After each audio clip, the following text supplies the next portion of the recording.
বন্ধুরা দেখো আজকে বানাতে চলেছি আমি চিলি পনির। তো এর মধ্যে আমি দিয়ে দিয়েছি গোলমরিচের গুঁড়ো। পনিরগুলো আগে টুকরো টুকরো করে কেটে নিয়েছি। তো গোলমরিচের গুঁড়ো দিয়ে দিয়েছি, আদা বাটা, রসুন বাটা দিয়েছি। এরপর দেবো স্বাদ মতন নুন।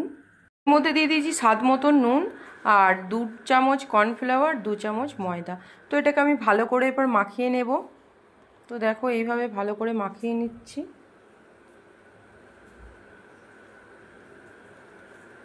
দেখো একটা আমি কড়াই বসিয়ে নিয়েছি, কড়াইতে সাদা তেল দিয়ে নিয়েছি। তেলটা হালকা গরম হয়েছে, এর মধ্যে আমি পনিরের টুকরোগুলোকে ছেড়ে দেবো।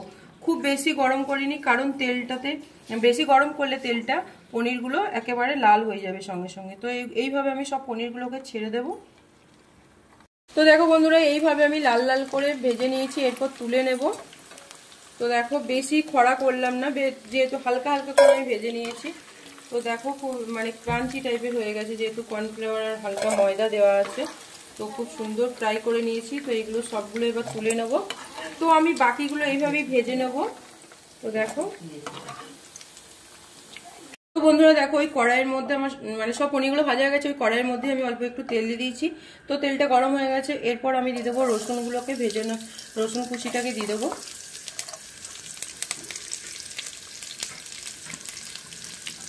রসুনটাকে এবার একটু ভেজে নেব।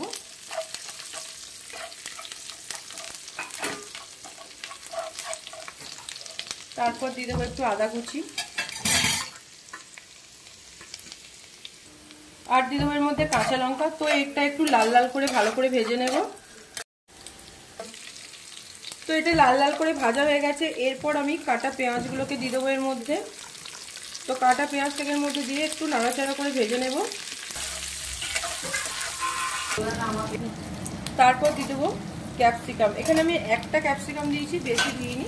তো দেখো আমি ক্যাপসিকামটা হালকা নাড়াচাড়া করে একটু ভেজে নেবো। খুব বেশি এটা ভাজবো না, হালকা ভাজবো। তো এটা হালকা ভাজা ভাজা হয়ে গেছে, এর মধ্যে আমি দিয়ে দেবো, আঁচটা একদমই লো করা আছে হালকা। তো এর মধ্যে আমি দিয়ে দেবো এরপর সোয়া সসটা দিয়ে দেবো। তো আমি এখানে 2 চামচের মতন সয়া সস দিয়েছি। তারপর দেবো টমেটো সসটা। তো এখানে গ্রিন সস দেওয়া ছিল, আমার গ্রিন সসটা শেষ হয়ে গেছে, আমি সেই জন্য এটাকে স্কিপ করে গেলাম। তো এরপর এটাকে একটু নাড়াচাড়া করে দেবো। এখানে কর্নফ্লাওয়ারটাকে আমি গুলে রেখেছি, একটু কর্নফ্লাওয়ারটাকে আমি দিয়ে দেবো। তো তারপর দেখো সসের বাটি আর কর্নফ্লাওয়ারের জায়গাটা আমি নিয়ে এটা একটু ধুয়ে নিলাম। তো ধুয়ে হালকা একটু জল দিয়ে দিলাম।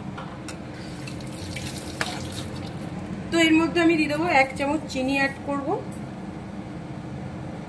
নুনটা একদম অল্প দেবো, যেহেতু সসের মধ্যে নুন আছে। আর আগে পনিরগুলো আমি যখন সয়া সসটা একটু নুন হয়, তো সসগুলোতে একটু নুন জাতীয়। তো আমি আগে পনিরগুলো যখন ফ্রাই করেছি ওর মধ্যেও ধরো নুন দেওয়া আছে, তো নুনটা একদমই কম দেবো। তো এটাকে আমি ভালো করে এরপর একটু কষে নেবো আর কি মশলাটাকে। অল্প উপকরণের মানে চিলি পনিরটা বানানো হয়, একদম ঘরে থাকা উপকরণে, খুবই সুস্বাদু। তো দেখো দেখতেই থাকো। এর মধ্যে আমি ভাজা পনিরগুলোকে আমি এর মধ্যে দিয়ে দেবো, যেহেতু ওই গ্রেভিটা একটু ফুটে এসেছে। তো এর মধ্যে দিয়ে আমি ভালো করে মিক্স করে নেব। এত সুন্দর স্মেল বেরিয়েছে কি বলবো। আর এটা তোমরা সন্ধ্যে স্ন্যাক্স হিসাবেও খেতে পারো, কিংবা পোলাও, রাইস, কিংবা বাটার নান, লুচি, পরোটা যে কোনো সঙ্গে তোমরা খেতে পারো। আর খুবই মানে টেস্টি, খুবই অল্প উপকরণে খুব চটজলদি বানানো যায় এই চিলি পনিরটা। তো এই চিলি পনিরের রেসিপিটা কেমন লাগলো তোমরা কমেন্ট সেকশনে অবশ্যই জানিও।